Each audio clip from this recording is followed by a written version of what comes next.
Alors, j'aimerais qu'on regarde ensemble cet exercice type.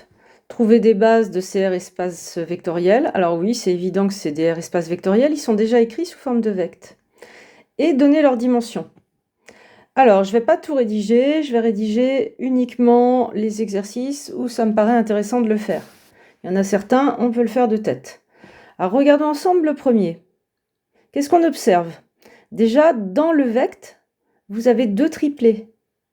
Donc, vous comprenez que vous êtes dans l'usuel R3, puisqu'en plus, dans l'énoncé, on vous dit les R SEV. Il n'y a pas de raison d'aller chercher C cube, vous voyez, qui serait plutôt un C espace vectoriel, notamment par défaut. Donc là, a priori, on est dans R3, notre usuel. Là, puisque F1 est déjà écrit en espace engendré, par observation, vous récupérez une famille, c'est ce qui est dedans, que vous pourriez baptiser F1 calligraphique. Et les deux vecteurs qui sont là, vous êtes capable d'observer qu'ils sont non collinéaires, et vous savez qu'une famille de deux vecteurs non collinéaires, c'est libre. Donc en fait, si vous rédigez tout ça, vous comprenez que là, vous avez une base de grand F1, et puisque le cardinal de la base, c'est 2, la dimension du grand F1, ça sera 2. Donc ça serait un peu long à rédiger, mais en vérité, tout s'observe, vous voyez, zéro calcul. Regardons à présent grand F2. Qu'est-ce qui a changé? Déjà, on est dans l'usuel R4, ici. Sinon, beaucoup de similitudes avec F1, puisque F2, c'est le vect de ces trois vecteurs. Par observation, je récupère une famille que je pourrais baptiser F2 calligraphique, c'est lui, lui et lui. Et maintenant, est-ce que j'observe ou pas que cette famille est libre? C'est ça la vraie question. Alors, je pense que pour F2, je vais écrire. J'ai baptisé mes trois quadruplés en leur donnant des noms qui vont bien avec le concept de quadruplé, UVW. Est-ce que j'observe quelque chose? Là, déjà, c'est très symétrique. 1, 2, 3, 4. Je sais pas. Moi, d'instinct, je me dis qu'il doit y avoir une combi linéaire cachée là-dessous, vu les nombres. Si j'essaye de fabriquer ce moins 4 en combinant V et U, j'ai envie de faire 2U moins V. Et c'est là où je vais voir que ça marche. J'observe 2U moins V. Et ça fait 1 moins 4 moins 1 et moins 6, c'est-à-dire W. Si vous n'êtes pas capable de l'observer, alors si vous observez rien, vous vous dites que c'est peut-être libre, vous posez l'équation et vous verrez que quand vous faites AU plus BV plus CW égale vecteur nul de R4, il y a une infinité de solutions. Donc votre famille est liée, et en prenant une des solutions du système que vous auriez posé, vous arriveriez à produire une combi comme ça. Mais c'est plus long, bien évidemment. Donc c'est toujours bien d'essayer d'observer un peu et de choper des trucs. Donc là, une fois que j'ai observé ça, vous comprenez que la famille UVW, elle ne peut pas être base de grand F2. Elle est génératrice de grand F2, mais pas base de F2. Donc, c'est pas grave. Dans la playlist sur les vects, je vous ai dit qu'un vect, ça se réduit quand vous voyez un vecteur combi des autres. On le fait. Ainsi, F2, c'est le vect de U et de V. Je dégage W qui est combinaison linéaire des deux autres. Et je recommence. Si je déclare la famille F2 calligraphique égale UV, j'observe ainsi que F2, elle est génératrice de grand F2. Et j'observe aussi que F2 est libre.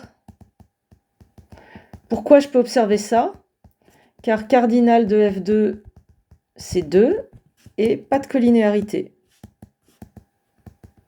Ça, c'est une observation qui prouve qu'une famille est libre quand elle est de cardinal 2. Ainsi, F2 est une base du grand F2 capital. Et j'en déduis la dimension. Que la dimension du grand F2, c'est le cardinal de la famille F2. Et donc c'est 2. Continuons notre exercice. Ici, si je regarde F3, bon, bah, je récupère une famille dedans et c'est des polynômes. Donc je comprends que je suis dans l'usuel R crochet X, les polynômes à coefficients réels. Et on m'a proposé 3 polynômes, ça fait une famille. Cette famille est génératrice de grand F3. Et puis, vous voyez que vos polynômes, ils sont échelonnés en degrés. Parce que x-3 au cube, si vous l'écriviez en expansion, ça commencerait par x au cube. Donc le degré, c'est 3. Là, degré 2, là, degré 0. Une famille de polynômes échelonnés en degrés, c'est libre. Donc là, il y aurait juste à rédiger. Mais vous récupérez ici une famille qui est une base de grand F3. Et donc F3, sa dimension, c'est 3. Je ne vais pas le rédiger. Je vais plutôt m'intéresser à F4. F4, voilà, c'est pareil, on est dans les polynômes. 1, 2, 3, 4, 5, 6, 7, 8, 9. Ça déjà, c'est louche. Il faut intuiter qu'il va se passer quelque chose. Et donc, est-ce que cette famille est libre ou pas? Je ne peux pas dire échelonné en degrés, c'est pas vrai. Donc, bah, comme d'habitude, je vais regarder un petit peu plus attentivement. Donc, ça vaut le coup d'écrire. Voilà, F4, l'espace engendré par ces 3 polynômes que j'ai baptisés. Je pense qu'avec un peu d'observation, on peut voir que en faisant 2P2 moins P1, là ça fait 8 moins 1, 7, là ça fait 10 moins 2, 8, et là 12 moins 3, 9, donc 2P2 moins P1, là ça fait P3. Et donc on recommence, on réduit notre F4, ainsi F4, c'est bien un espace engendré, mais on peut se contenter de P1, P2. Et après, eh bien, je déclarerai la famille F4 calligraphique égale P1, P2, ce qui est dans le vect. Et je peux affirmer qu'elle est génératrice du SEV F4 en capital. J'observe aussi qu'elle est libre. Le F4 calligraphique libre, car cardinal de F4, c'est 2, et pas de collinéarité.